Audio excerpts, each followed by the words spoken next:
മത്തായിയുടെ സുവിശേഷം 13-ാം അധ്യായത്തിൻ്റെ 32-ാമത്തെ വാക്യം. അത് എല്ലാ വിത്തിലും ചെറിയതെങ്കിലും വളർന്ന് സസ്യങ്ങളിൽ ഏറ്റവും വലുതായി ആകാശത്തിലെ പറവകൾ വന്ന് അതിൻ്റെ കൊമ്പുകളിൽ വസിപ്പാൻ തക്കവണ്ണം വൃക്ഷമായി തീർന്നു. ജീവവചന ധ്യാന ചിന്തയിലേക്ക് എല്ലാ പ്രിയപ്പെട്ടവർക്കും സ്വാഗതം. പറവകൾ വസിക്കുന്ന കൊമ്പുകൾ ആകരുത് എന്നൊരു വിഷയമാണ് നാം ചിന്തിക്കുന്നത്.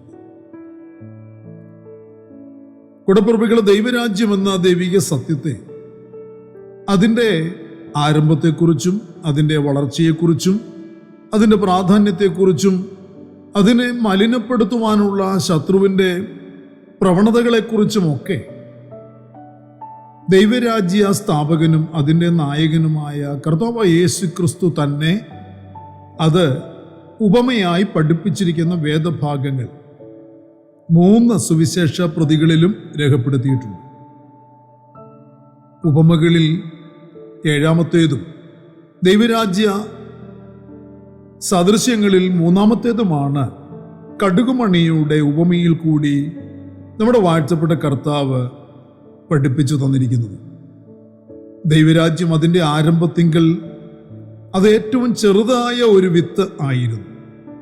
സ്വർഗത്തിൽ നിന്ന് വിതച്ച, സ്വർഗീയൻ വിതച്ച വിത്ത്. ഇതൊരു ചെറിയ കടുകുമണി പോലെയാണ്. ഈ വിത്തിൽ കൂടി ദൈവരാജ്യത്തിൻ്റെ ആരംഭവും വളർച്ചയും വ്യക്തമാക്കി തരികയാണ്. ഈ വിത്ത് വളരെ ചെറിയതെങ്കിലും അസാധാരണമായൊരു വളർച്ച ഇതിനുണ്ടാകുന്നു. അത് മുളച്ച് സകല പ്രതികൂല കാലാവസ്ഥയെയും അതിജീവിച്ച് വളർച്ച നേടി അത് വലിയ ഒരു വൃക്ഷമായി തീരുന്നു. അതിൻ്റെ വളർച്ചയിൽ അത് വിതയ്ക്കപ്പെട്ട വയലും കടന്നുള്ള നിലയിൽ അത് വലിയ കൊമ്പുകളെ വിടുന്നു. ആകാശത്തിലെ പറവകൾ ആ കൊമ്പുകളിൽ വന്ന് കൂടുവയ്ക്കുകയും വസിക്കുകയും ചെയ്യുന്നു. സുവിശേഷം എന്ന വിത്ത് ലോകമാകുന്ന വയലിൽ വിതയ്ക്കപ്പെട്ടു. അത് വളർന്ന് ഒരു വൃക്ഷമായി വലിയ കൊമ്പുകളെ വിട്ട് വലിയതായി തീർന്നു. സുവിശേഷത്തിൻ്റെ ആരംഭം കടുകുമണിയോളം തുലോം ചെറുതായിരുന്നു. യേശുക്രിസ്തുവും തൻ്റെ ശിഷ്യന്മാരും ഉൾക്കൊള്ളുന്ന ചെറിയ ഒരു സംഘമാണ് ഇന്ന് ലോകം മുഴുവൻ പടർന്നു പന്തലിച്ച് വലിയ ഒരു വടവൃക്ഷമായി തീർന്നിരിക്കുന്ന സഭ.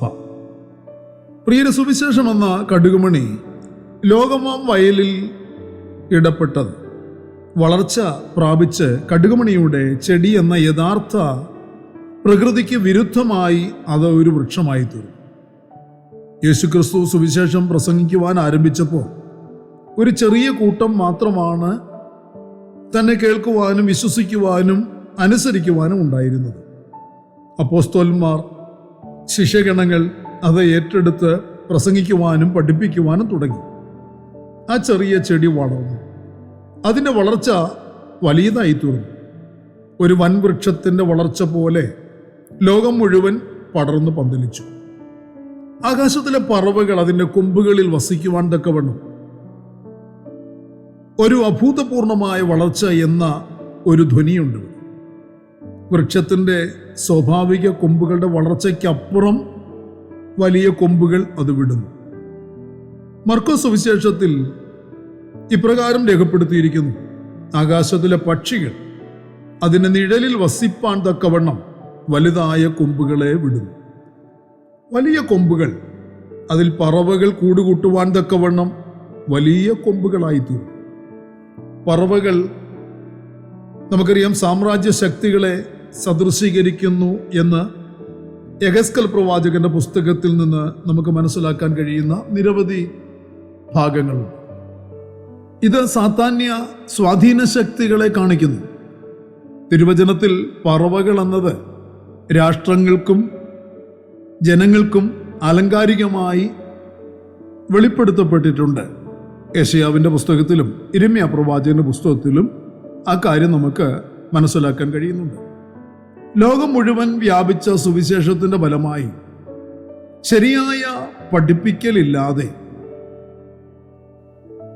ശരിയായ മാനസാന്തരമില്ലാതെ തന്നെ രാഷ്ട്രങ്ങൾ ഉൾപ്പെടെ രാജാക്കന്മാരുൾപ്പെടെ ദൈവഹിതത്തിന് വിപരീതമായി യേശുക്രിസ്തുവിൻ്റെ ഉപദേശങ്ങൾക്ക് വിരുദ്ധമായി അനേകർ ഇതിൽ ചേക്കേറി, അനേകർ ഇതിൽ കൂടുകൂട്ടി.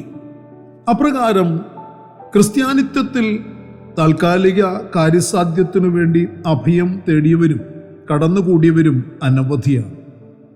ലോകപ്രകാരം തന്നെ അത് അവർക്ക് താൽക്കാലിക ആശ്വാസമായി ഭവിച്ചു. വിതയ്ക്കുന്നവൻ്റെ ഉപമയിൽ പറവകൾ സാത്താന്യ ശക്തികളെ കുറിക്കുന്നു എന്ന് കർത്താവ് തന്നെ പഠിപ്പിച്ചിട്ടുണ്ട്. അതുപോലെ തന്നെ ഈ ഉപമയിലും വലുതായ കൊമ്പുകളെ, സ്വാഭാവിക വളർച്ചയ്ക്ക് വിപരീതമായ കൊമ്പുകളെ വിട്ടതുകൊണ്ട് ആകാശത്തിലെ പറവകൾ അതിൽ വസിച്ചു. ഇതിൻ്റെ വളർച്ച വയലിൻ്റെ ഉടമയുടെ ഇഷ്ടപ്രകാരവും പ്രമാണപ്രകാരവും നട്ട നിലത്ത് ഒതുങ്ങി നിന്ന് വളരേണ്ടതായിരുന്നു. എന്നാൽ വലുതായ കൊമ്പുകളെ ഉടമയുടെ വയലിന് പുറത്തേക്ക് വിട്ടതിനാൽ ആകാത്തതെല്ലാം അതിൽ വന്ന് കൂടുകൂട്ടി. ലോകമയത്വം വൃക്ഷത്തിൻ്റെ നിർമ്മല സ്വഭാവത്തിന് കളങ്കമേൽപ്പിക്കുവാൻ പോകുന്ന പർവശക്തിയാണ്. പ്രിയരെ, സത്യസഭ വീണ്ടും ജനിച്ചവരുടെയും അപ്പോസ്തോലിക ഉപദേശപ്രകാരം ജീവിക്കുകയും വേർപെട്ട് ആരാധിക്കുന്നവരുടെയും തനിച്ചു പാർക്കുന്നവരുടെയും കൂട്ടമാണ്. എന്നാൽ ഇന്ന് കാണുന്ന നാമധേയ കൂട്ടം ക്രിസ്തുവിൻ്റെ പേർ അതിനുണ്ടെങ്കിലും ക്രിസ്തുവിൻ്റെ ആത്മാവിൻ്റെ ശക്തിയെ ത്യജിച്ചു കളഞ്ഞ പറവകൾ കൂടുകൂട്ടിയ വൃക്ഷം മാത്രമാണ്. കഷ്ടതയും ആത്മശക്തിയും അനുഭവിച്ച് വളർന്ന സഭ ലോക രാജകീയ അധികാരങ്ങളും രാഷ്ട്രീയ കാൽവെപ്പുകളും പണക്കൊഴുപ്പിൻ്റെ ആഡംബരങ്ങളുടെ ആ നിറവുമൊക്കെയുള്ള സഭയായി മാറി. ഈ നാമധേയ സഭയെ വെട്ടിക്കളയാതെ യുഗാന്ത്യം വരെ വളരാൻ അനുവദിച്ചിരിക്കുകയാണ്. എന്നാൽ ഇന്നും സത്യസഭ വചനാനുസൃതം കർത്താവിൻ്റെ വരവിന് വേണ്ടി ഒരുങ്ങിക്കൊണ്ടിരിക്കുന്നു. സുവിശേഷം വ്യക്തികളിൽ വരുത്തുന്ന മാറ്റം വലിയതാണ്. തിരുവചന കേൾവി, അനുസരണം ഒരുവനിൽ വരുത്തുന്ന മാറ്റം വളരെ പെട്ടെന്നായിരിക്കുകയില്ല. അത് ക്രമാനുഗതമായി വളരും. കൂടപ്പിറപ്പുകളെ, വൃക്ഷത്തിൻ്റെ വളർച്ചയ്ക്ക് ആനുപാതികമായ കൊമ്പുകൾ സ്വാഭാവികമാണ്. എന്നാൽ ഇതിൻ്റെ വളർച്ച ശ്രദ്ധിക്കപ്പെടേണ്ടതും നിയന്ത്രിക്കപ്പെടേണ്ടതുമാണ്. നട്ടിരിക്കുന്ന തോട്ടത്തിൽ നിന്നുകൊണ്ട് തോട്ടത്തിനുള്ളിൽ കൊമ്പുകൾ ഒതുങ്ങി നിന്നില്ലെങ്കിൽ പറവകൾ പുറത്തുള്ള ശക്തികളൊക്കെ കൂടുകൂട്ടുവാനിടയാകും. ആത്മീയ ശുശ്രൂഷയിൽ കർത്താവിനാൽ പ്രയോജനപ്പെടേണ്ടതിനായി നിയോഗിക്കപ്പെട്ടിരിക്കുന്ന നീതിമാന്മാർ ഏറെ ശ്രദ്ധിക്കേണ്ടതായ കാര്യങ്ങൾ ഈ ഉപമയിൽ കൂടി നമ്മെ കർത്താവായ യേശു ക്രിസ്തു പഠിപ്പിക്കുന്നു. ദൈവിക പദ്ധതിയിൽ പെടാത്ത കൊമ്പുകളുടെ വളർച്ച ശ്രദ്ധിക്കപ്പെടുകയും ആത്മാവിനാൽ വചനപ്രകാരം നിയന്ത്രിക്കപ്പെടുകയും ചെയ്യുവാൻ സമർപ്പിക്കപ്പെടേണ്ടത് ആവശ്യമാണ്. കൂടപ്പിറപ്പുകളെ, ഈ വചനഭാഗം, ഈ വചനത്തിൻ്റെ ചിന്ത നമ്മളെ ഒരാത്മശോധനയ്ക്ക് വിധേയപ്പെടുത്തുവാൻ ഇടയായിത്തീരും. പ്രാർത്ഥനയ്ക്കായി നമ്മുടെ കണ്ണുകളെ നമുക്കടയ്ക്കും. സ്വർഗീയ പിതാവേ, മനോഹരമായ നല്ല ദിവസത്തിൻ്റെ പ്രഭാത സമയത്തിനായി കർത്താവിനെ സ്തുതിക്കുന്നു. അങ്ങയുടെ പാദപിടുത്തങ്ങളിലേക്ക് അടിയങ്ങൾ അടുത്തു വരുന്നു. കേൾക്കപ്പെട്ട വചനത്തിൻ്റെ ചിന്തകൾ അനുസരിച്ച് ഞങ്ങളുടെ ജീവിത നിലവാരം, ആത്മീയ നിലവാരം, ഞങ്ങളുടെ ആത്മീയ വളർച്ച എപ്രകാരമുള്ളത്, എവിടെ വരെയായി, എങ്ങനെയുള്ളത്, പ്രവജാതികൾ ഞങ്ങൾ വിട്ട കൊമ്പുകളിൽ കൂടുകൂട്ടിയിട്ടുണ്ടോ, ലോകമയത്വം ഞങ്ങൾ വ്യാപരിച്ചിട്ടുണ്ടോ എന്നൊക്കെ വ്യക്തികളായി, കുടുംബങ്ങളായി, കൂട്ടായ്മയായി ഞങ്ങൾ ആത്മശോധന കഴിച്ച് ചിന്തിച്ച് കർത്താവ് ഞങ്ങളെ തന്നെ ശുദ്ധീകരണത്തിന് ഏൽപ്പിച്ച് കർത്താവിനാൽ അനുഗ്രഹിക്കപ്പെട്ടവരായി തീരുവാൻ ഈ പ്രഭാതത്തിൽ സമർപ്പിക്കുന്നു. വചനത്തിൻ്റെ ശക്തിയാൽ ജനം അനുഗ്രഹിക്കപ്പെടട്ടെ, വിടുവിക്കപ്പെടട്ടെ. കർത്താവെ, ഇന്നിൻ്റെ ആവശ്യങ്ങൾ അങ്ങയുടെ മക്കളുടെ മേൽ ഓരോരുത്തരുടെ മേലും നിറവേറ്റിക്കൊടുത്ത് കർത്താവിനെ മഹത്വപ്പെടുത്തുവാൻ, സാക്ഷീകരിക്കുവാൻ എല്ലാ പ്രിയപ്പെട്ടവരെയും ഇന്ന് പകലിൽ സഹായിക്കണമേ. സൗഖ്യത്തിൻ്റെ ആത്മാവിനെ ഇന്ന് പകൽ പകരണമേ. ഒരാത്മീയ വർധനവ് ഞങ്ങൾ ചോദിക്കുന്നു കർത്താവെ.